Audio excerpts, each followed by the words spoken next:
Hello, শেষ কবে তোমরা তারকেশ্বর গেছিলে?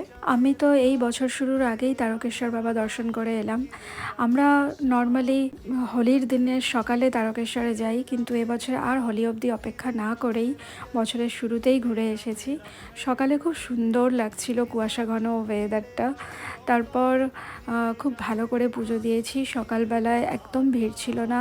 ঠাকুরের মন্দিরের মধ্যে খালি আমরাই পুজো করেছি এবং পুরোহিত ছিলেন। আমি তো বলবো খুব সুন্দর করে পুজো দিতে চাইলে খুব সকাল সকাল রওনা হয়ে যাও তারকেশ্বরের জন্য, মনের মতো করে পুজো করো। তারপরে আমরা মন্দিরটা চারিদিকটা ঘুরে বেরিয়েছিলাম। তারপরে তোমরা কারা কারা মন্দিরের পাশে যে দোকানগুলো আছে সেখানে কচুরি খেতে ভালোবাসো বলো।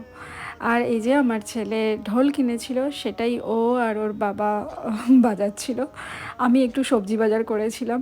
ব্রেকফাস্ট তো ওখানেই করলাম, কচুরি খেলাম, মিষ্টি খেলাম, চা খেলাম। তারপরে এই যে বাজনা শুনতে শুনতে বাড়ি ফিরে এলাম।